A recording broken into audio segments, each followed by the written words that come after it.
Selena Diallo et bienvenue dans Connaître l'Allemagne. Aujourd'hui, j'ai décidé d'inviter quelques amis pour leur poser quelques questions concernant l'Allemagne. Donc, je vous présente. Alors, moi, c'est pas Rigo. Non, c'est Jordi. C'est Johan et Konse. Ok, et moi, c'est Selena. Donc, du coup, la première question sera...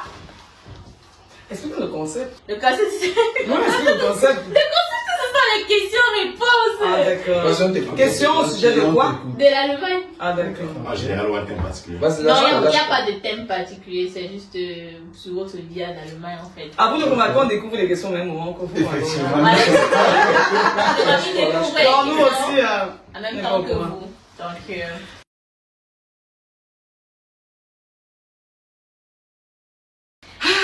première question, qu'est-ce qui te manque le plus en Afrique, en dehors de ta famille? Ok. On va en parler un autre ou bien c'est... C'est comme vous voulez. Par exemple, pour commencer, c'est mieux en ordre, mais bon, si quelqu'un a une idée. Je dirais ce qui me manque le plus en Afrique, c'est, à part la famille, les amis. Ouais. Donc, il n'y a pas le pain, saucisse, il n'y a pas la nourriture, c'est juste Donc, question nourriture, je ne manque vraiment de rien parce que déjà, je gère le secteur. Contrôle la zone. Moi, je dirais, c'est de la nourriture. Il y a certaines nourritures qui me manquent vraiment, comme le macabo râpé, par exemple. Et puis, il y a aussi l'ambiance du pays, tu vois. C'est vrai qu'on est, moi, personnellement, j'ai beaucoup d'amis là où je suis, là où je vis. Mais il y a cette ambiance-là, que le fait de se retrouver peut-être le soir à 18 h au carrefour, bavarder et tout. Il y a cette ambiance-là qu'il n'y a pas. Le fait de se lever le matin pour pouvoir saluer tout le quartier. Ou de marcher en route. Ou de marcher en route. Non, pas ça. Moi, c'est vraiment, non, ça me manque pas encore. C'est vraiment l'ambiance qu'il y a, les amis, tout là, de pouvoir vraiment, que l'ambiance chaleureuse qu'il y a au Cameroun, il n'y a pas ça ici, en fait. Enfin, moi, je ne trouve pas ça ici. Moi, je vais toujours parler je vais toujours être le troisième à parler quand les autres regardent tout. Pour moi, en fait, ce qui me manque, c'est la bouffe.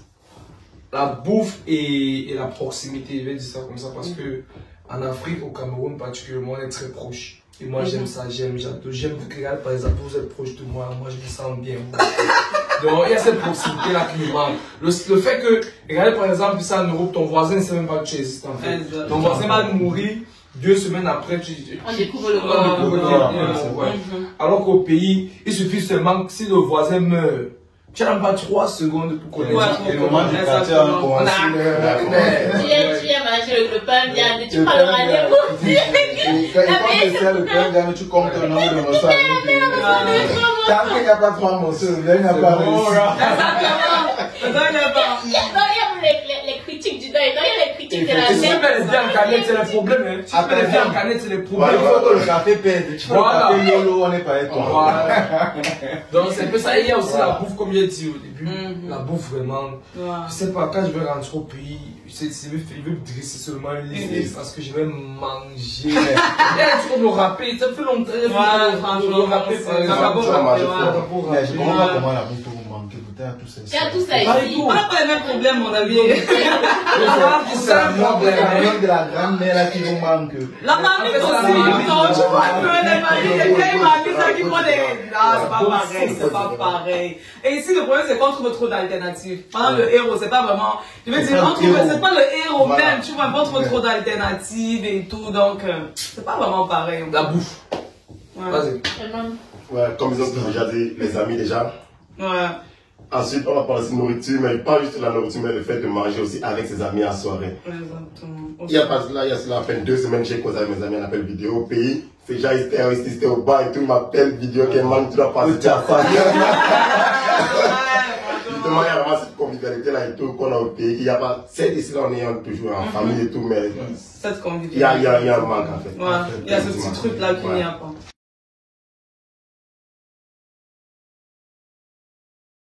Ça, c'est vrai. Ok.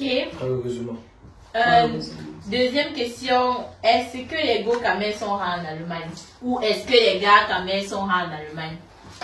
Il faut qu'on va aussi pour ce qu'on commence. Exactement, pour commencer par oui, ok, vas-y. Et il faut aussi que tu sois plus explicite. Ouais, genre, dans quel sens? Genre, pour trouver une go, est-ce que c'est difficile? ou pour avoir un gars, je parle de relations sérieuses bien sûr. Genre, comme au pays par exemple, non. Tu as le choix parmi les filles. Voilà. Et ici, là, je ne sais pas si c'est un peu plus difficile pour vous, si vous avez l'impression que c'est un peu plus difficile, ou que bon, c'est la même chose qu'au pays, de trouver un partenaire. Bon, déjà, je dirais, ok, il y a déjà moins de filles que de garçons, normalement, moins de filles quand même que de garçons. Du coup, c'est plus ou moins plus difficile qu'au pays en soi. Mais vu que moi, je crois que depuis que normalement j'ai eu une seule fille caméra, ce qui fait que je ne peux pas vraiment dire que c'est plus difficile d'avoir une petite amie camerounaise ici en Allemagne ou pas. Ok. Donc du coup, c'était pas la question là. Tu as pas vu la question, je suis sans une femme. Le sérieux, bon, on va pas se mentir, nous sommes en Allemagne. Nous sommes pas au Cameroun, on va pas se mentir, nous sommes en Allemagne. C'est qu'on a d'abord l'opportunité de voir une fille camerounaise, ça a une grâce. Parce que nous ne sommes pas dans notre territoire, c'est pas comme si nous sommes à la maison, tu vois. On compte au bout des doigts, tu vois. Donc du coup, quand tu as la possibilité d'avoir une fille camerounaise avec qui tu causes, d'abord c'est déjà quelque chose. Et maintenant, comme il dit le championnat rude, parce que, on va pas se mentir, la plupart des Camerounais garçons se souhaitent d'être avec une fille camerounaise, de finir avec une fille camerounaise. Ce qui fait que le championnat a souvent d'être rude, vous voyez. Et maintenant, d'autres personnes se disent que ceux qui sont peut-être déjà avancés, ceux qui sont mieux, ont plus de chance. Ce sont les dits. Ils se disent en fait. Peut-être que dans d'autres cas, ça s'est vérifié, c'est vrai. Dans d'autres cas, c'est pas vrai. Dans d'autres choses, c'est des préjugés. Mais moi, je vais dire juste pour répondre à la question, pour savoir si elles sont rares. Oui, elles sont rares. Parce que si elles n'étaient pas rares, c'est qu'elles ne devaient pas poser la question en fait. Vous voyez un peu ce que je dis. Elles sont rares et il faut juste trouver la bonne. Et regarde, chercher l'angle. Allez chercher la jambe, mon frère. Moi, je dirais que ça dépend des villes dans lesquelles tu es, tu vois. Ça dépend vraiment de la ville dans laquelle tu vis. Une ville comme où nous sommes, tu vois, sans toutefois donner de nom, je dirais que c'est quand même aisé de trouver une fille ici parce que il y a une forte communauté camerounaise ici, tu vois un peu. Donc, c'est un peu aisé. Mais quand je vois peut-être dans d'autres villes où il n'y a pas une forte communauté camerounaise, là, c'est vraiment compliqué. C'est vraiment, vraiment compliqué. Mais de façon générale, je dirais que, ouais, étant donné qu'on n'est pas dans notre pays, donc forcément, on est en minorité sur le territoire, vraiment, faut qu'on se dise les vérités. Par contre, au Cameroun, c'est notre pays, donc du coup, on est plus nombreux et on a plus cette facilité-là à aborder les gens, à aller vers les gens. Parce qu'il faut savoir que c'est pas tout le monde qui se fait confiance d'aller aborder, surtout ici en Allemagne. Ici en Allemagne, c'est pas genre, tu vas voir une fille, tu vas la siffler, comme tu disais au Cameroun, comme tu vois, on ne siffle pas les gens. C'est pas facile en fait d'aller vers les gens, d'aller aborder certaines personnes et tout. Il y a d'autres qui ne se font pas assez confiance. Est-ce que les sifflets là marchent? Ben bah oui, Ça marche. au Cameroun ça marche. Mais bien sûr, enfin, la plupart du temps. Parce que les gars ne sifflaient plus. Justement, mais ici tu vas pas siffler quelqu'un en fait. Le sifflet là impoli en fait. Moi, Bon, après, c'est vrai, tu vois, mais d'autres filles... Chacun sa technique. Exactement, chacun c'est bien, chacun sa technique. Dans ta honte de sifflet. En tout cas, ça vous regarde. Donc, forcément, c'est plus difficile d'avoir une relation. En fait, après, chacun parle pour lui, tu vois, parce qu'il y a beaucoup de personnes, ils sont arrivés, ils vont trouver leur personne et puis ils se sont mariés, tu vois, donc, chacun parle pour lui et... Moi, ouais, c'est pas très aisé comme au Cameroun ou en Afrique en tout cas. Ouais, de mon côté, je dirais, je suis un peu du même point de vue que Jodine, elle a tout dit. Certes, nous ne sommes pas sur notre terre, tu vois. Donc du coup, c'est un peu difficile. Et aussi, ça dépend des villes, effectivement, ça dépend des villes. Moi, je dirais même plutôt que ici, le processus pour avoir facilement une fille, c'est un peu long. Parce que je me dis, la fille, en fait, elle a été habituée à peut-être à sortir avec les camés au Cameroun, tu vois. Genre, ici, elle s'est dit, bon, j'ai découvert un truc de nouveau. Par conséquent, même si je tombe sur un Camerounais, il faudrait que je m'assure que cette mentalité camerounaise est un peu baissée parce que nous, Camerounais, on connaît notre mentalité. Donc, en général, je dirais que trouver une fille ici en Allemagne dépendra de la ville et de comment en fait, genre, chacun prend les choses en fait. Voilà, c'est un peu comme ça. Ok, oh.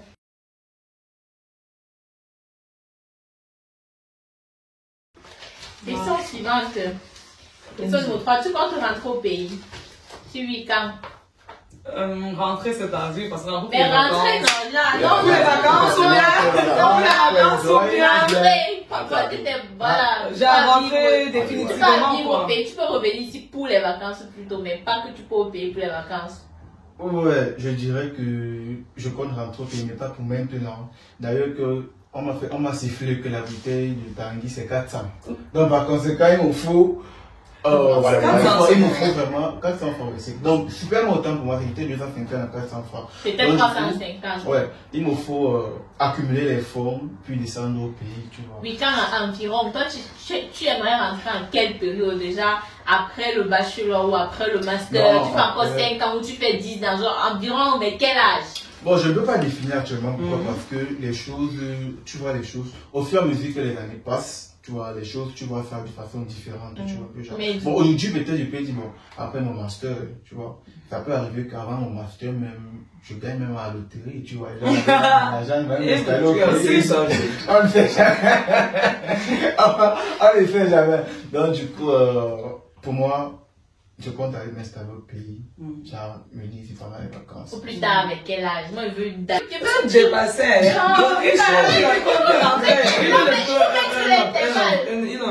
L'intervalle de temps. Oui, peut-être vers 5 ans, avant 50 ans, avant 40 ans, vers 50 ans, vers 30 ans. Je dirais l'intervalle 45-50. Ok, et toi, je dis? Moi, je dirais que ça dépend des aspirations de tout un chacun. Oui, tes aspirations.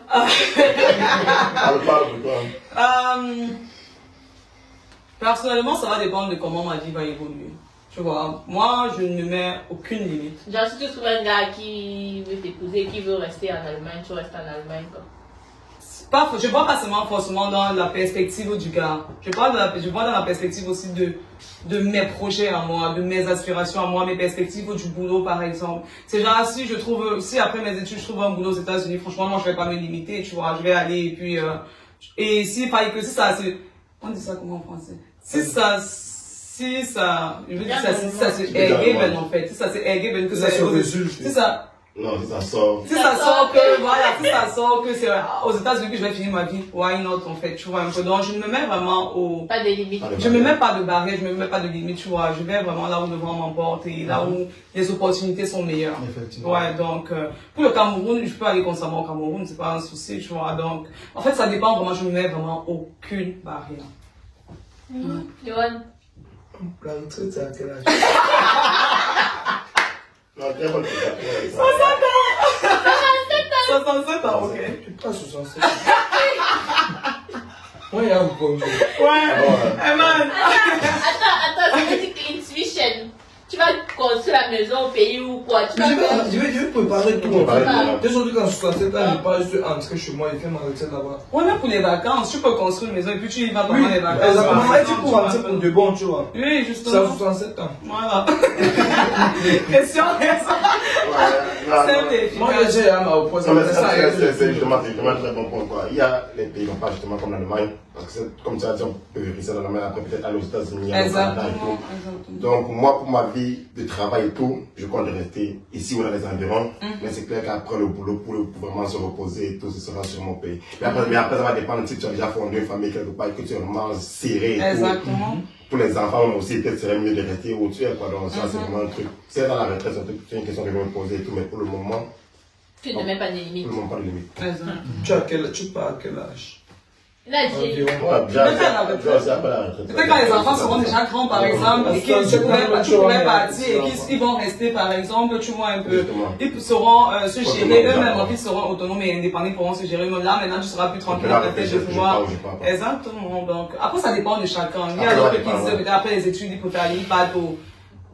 Ils partent s'installer au Cameroun. Toi, ta réponse, c'est quoi? Parce que tu nous as proposé cette question pour rien. Ok, moi je compte rentrer au bout de. Tu connais ma réponse? Dis à tes followers, on va dire ça comme ça. Ok, moi bon, après, moi j'ai prévu de rentrer 5 ans après le bachelor. La licence? Oui, 5 ans après la licence. Donc, je finis ma licence, je cherche 5 ans de FA et puis je rentre, ouais. 5 ans d'expérience. Donc, ben après, ça peut changer. Ouais. Ça, c'est ce que j'ai prévu. Donc maintenant, il n'y a que les idiots qui ne changent pas d'avis. Pour le moment, c'est ça. Okay. Et après, de toute façon, actuellement, la situation générale n'est pas stable avec la guerre qui a commencé. Peut-être, c'est demain qu'on va rentrer. On va tous rentrer au pays. Maintenant, on va dépêcher les avions pour. On sera dans le désert en train de marcher, pour ça qu'on va rentrer chez nous. Parce qu'on fuit la guerre. Ah, c'est benguiste. Les gars, je vais te là. Ça va caler ta maison. Non, c'est pas d'Instagram, là. Ça sera dur. Il a ça. Non, c'est pas bien marcher ça.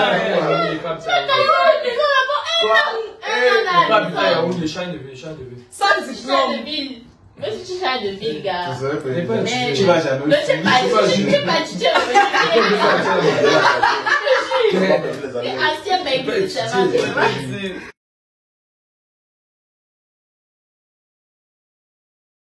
serais-tu prêt à envoyer ton enfant au pays chez ta mère? Genre, toi, tu es ici. Pour combien de temps? Je sais pas, peut-être 1 an. Bon, minimum 1 an. Voilà. Donc, genre, tu es ici, ou peut-être qu'elle devient turbulente, ou je sais pas trop quoi, pour quelle raison. Est-ce que toi, tu serais capable de laisser ton enfant aller chez ta mère au pays? Moi, c'est clair, hein. C'est clair que je vais pas mes enfants, mais pas pour longtemps, pas pour 1 an et tout, c'est quand même mon enfant. J'ai appris les vacances, peut-être 1 mois, 3 semaines. Non, c'est pas sa question. Elle dit. Pour une longue période. Elle a dit 1 an, ouais. Et moi, elle dit non, 1 an c'est trop. Après, c'est quand même, et après, ça va dépendre de l'âge. Et 1 an, c'est beaucoup quand même, parce qu'un an fait beaucoup de choses, quoi. C'est parce que c'est déjà dit qu'il va aller pour 1 an, ça veut dire c'est 1 an où il va pas aller à l'école, ça dépend s'il a juste 2 ans. Non, mais attends, il faut garder là-bas. Ce sont les gens, parce qu'il y a les gars qui disent que pour que l'enfant ait la culture africaine, voilà, qui ne se sentent pas trop européens, on l'envoie là-bas peut-être 5 ans. Il revient se mettre dans l'adolescence ou ce genre de choses. Est-ce que toi tu serais capable de faire ça? Ou même parfois, il y a des gens qui ont l'enfant pendant qu'ils étudient encore. Par exemple, ils disent que non, la charge et tout, c'est un peu difficile. J'envoie l'enfant chez ma mère ou chez mon père au pays. Tu serais capable de faire ça? Bon, si j'ai mon enfant étant déjà marié, quand stable et tout, je vais garder mon enfant. Et s'il part au pays, sera pour les vacances quand j'ai 2-3 mois et tout pour un peu voir à quoi ressemble le pays, en fait, d'où est-ce qu'il vient et tout. Qu'il mange un peu notre nourriture, pas les trucs emballés, pas les trucs congelés qu'on mange chaque jour et tout. Qu'il parte un peu au village et tout, qu'il touche un peu la terre, pas le bouton qu'on a ici chaque jour. Tu ne connais même pas c'est quoi. Il y a beaucoup qui ne connaissent pas à quoi ressemble le sable et tout. Ils n'ont jamais vu le sable, ils n'ont jamais vu la poussière. Justement, donc pour un petit temps, je le ferai très bien. Ouais, de mon côté, je dis, je serais capable d'envoyer l'enfant, mais là, la durée dépendra de son âge. S'il a peut-être, s'il a encore ado, moins de 12 ans, un truc comme ça, au plus tard 12 ans, il pourra aller peut-être faire 3 mois, passer les vacances et tout. Mais si l'enfant est déjà un peu conscient, je pourrais accepter qu'il fasse 1 an. Là, je suis rassuré que lui, il fait déjà ce qu'il veut ou ce qu'il fait. Là, il pourra profiter, apprendre peut-être nos langues vernaculaires, peut-être les mamans pourront apprendre comment peut-être cuisiner tel, comment faire des trucs, tu vois. Genre, il fait culture, quoi. Bon, je dirais que dépendamment de l'âge de l'enfant, donc il pourra, sa durée pourra être déterminée en fait dans ses jours. Depuis là où tu dis mon enfant, notre enfant est là. Si ma femme est d'accord, mon enfant pour le pays. Si elle n'est pas d'accord et que les raisons sont fondées, on peut trouver un arrangement. Mais toi, tu peux être d'accord. À moi personnellement. Pour moi, si c'est qui passe chez ma mère, c'est pas. Mais je vais faire des figures avant de discuter de ça. Normalement, tu devrais déjà parler avec ta femme. Justement, ça peut être aussi que pourquoi elle ne parle pas chez ma mère, tu vois. Donc, il faut arranger en fait, il faut vraiment que. C'est un thème en fait très sensible. Les filles, c'est bon, on parle du principe. Mais après, revenons, est-ce que lorsque tu as dit ta mère, est-ce que tu parles uniquement de la je ne vais pas juste d'envoyer au pays en fait. Le fait de confier son enfant. On parle dans l'optique que les deux partenaires sont déjà d'accord en fait. Non, pour moi, c'est un truc qui est faisable. Parce que c'est clair, on ne va pas se mentir. Il y a même. Quand on est même sur mon pays, genre ceux qui habitent à Douala, il y a des enfants qu'on a envoyés au village pendant pour 1 an, 2 ans. C'est un peu comme la même chose, bon, un peu plus européen, un peu, genre, vous voyez. Et la personne a toujours appris quelque chose de nouveau. Il a eu les pieds sur terre et tout. Et c'est ça. Et surtout, et moi, je vais dire, c'est un peu une solution pour pouvoir résister l'enfant. Ce n'est pas une solution. Pour moi, ce n'est pas, enfin, ce n'est pas comme une solution. Voilà, pour moi, ce ne serait pas comme une punition. Pour moi, ce serait comme il peut faire une expérience de vie, c'est tout. Effectivement. Pour moi aussi, je ne sais pas si pas ajouter que avant d'envoyer l'enfant, il faut aussi le préparer psychologiquement. Oui, justement, c'est très important. Parce qu'il y a d'autres qui envoient. L'enfant pense qu'il part faire les vacances. Je prends un exemple. J'avais une cousine, bon, j'ai une cousine, genre, elle aimait trop la vie, tu vois, genre, on l'a envoyée on appelle ça, au truc là, à l'internat, genre, dans l'optique de la dresser, pour finir, c'était la totale. Elle fait gâter là-bas. Donc, du coup, je me dis, que ce soit l'internat ou peut-être envoyer l'enfant et tout, c'est pas toujours une solution peut-être pour dresser l'enfant. Tout c'est le dialogue et tout. Donc il faudrait préparer l'enfant psychologiquement et tout, genre, je pense que ça va aller. Je dis. Pour ma part, je dirais que, en fait, ça dépend, comme par rapport de l'âge de l'enfant. Tu vois, moi, je me verrais très mal envoyer mon enfant très petit au Cameroun, enfin, en Afrique ou au Cameroun, oui, parce que pour moi, la socialisation de l'enfant, tu vois, l'éducation de l'enfant commence dès le bas âge. Et pour moi, j'aurais trop l'impression que j'ai raté beaucoup de trucs dans la vie de mon enfant, tu vois. Il y a des valeurs que moi-même, je voudrais inculquer à mon enfant et pas que ce soit quelqu'un d'autre qui le fasse. Tu vois un peu, donc, c'est pour ça que pour moi, c'est important de d'abord éduquer mon enfant moi-même, tant que j'ai les moyens pour le faire, avant d'envisager peut-être d'envoyer quelque chose. Je parle peut-être comme parce que tu as dit, quand l'enfant est petit, on l'envoie. Moi, personnellement, je ne me vois pas en train de faire ça. Tu vois, parce que j'aurais l'impression que j'ai trop raté dans la vie de mon enfant. Il y a des choses que, justement, il y a des trucs que les gens vont lui apprendre, alors que c'était mon rôle, en fait, de le faire, tu vois, un peu. Et je n'aimerais pas donner ce rôle-là à quelqu'un. Je veux moi-même prendre ce rôle-là. Et aussi, honnêtement, envoyer mon enfant au Cameroun pour 1 an, 2 ans et tout.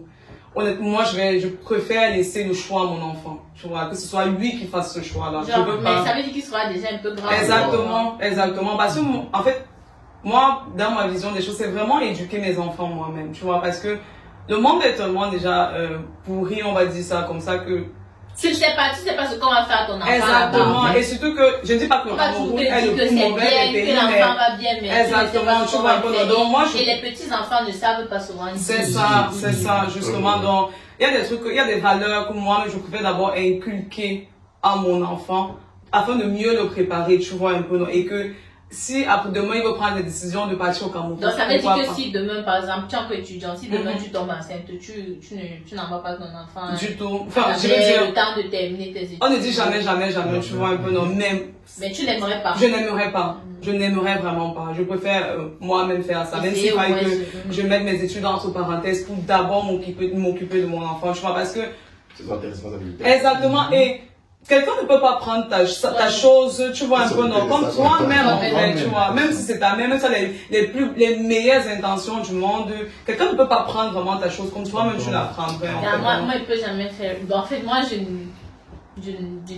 ça ne passe pas par ma tête, en fait. Comme tu as dit, justement, jusqu'à l'âge où il sera capable de réfléchir, de dire, maman, il veut partir comme il part même pour les vacances. Voilà, si on part faire un an ensemble, mais pas que je l'envoie comme ça, là, et puis, non, s'il veut partir seul, c'est déjà dans l'adolescence et pour les vacances.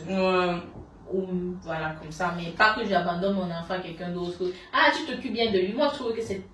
On va m'excuser, mais je trouve que c'est irresponsable en fait. Je ne dirais pas irresponsable. En fait. Des fois c'est même responsable parce que des fois, n'est-ce pas, je causais avec un ami aujourd'hui et il me disait quoi? Il me disait, reconnaître ses faiblesses, c'est une force. Tu vois un peu. De reconnaître que d'avoir un enfant ici, et ne pas t'occuper de lui, autant mieux l'envoyer où tu es sûr qu'il recevra des meilleurs soins. Tu vois un peu. Parce qu'on va se mentir, il y a des gens par exemple, le machin, on appelle ça quoi? Les dépressions postnatales, ça existe en fait, tu vois un peu, genre, j'ai oublié comment on appelle ça, j'ai oublié le nom. Voilà, les dépressions postpartum, tu vois un peu. Donc, il y a des gens qui accouchent et qui se retrouvent qui détestent leurs enfants, par exemple, se retrouvent dans l'incapacité de s'occuper de leur enfant. Au lieu de maltraiter l'enfant, autant mieux l'envoyer quelque part et puis toi-même tu prends le temps pour mettre de l'ordre dans ta vie, en fait, tu vois un peu, non. Donc, je ne dirais pas ça, je n'appellerais pas ça être irresponsable, en fait. Tu vois, du moins, pas de façon générale. Peut-être dans certains cas, il y a une libre responsabilité, comme tu dis, mais dans d'autres cas, c'est pas forcément ça.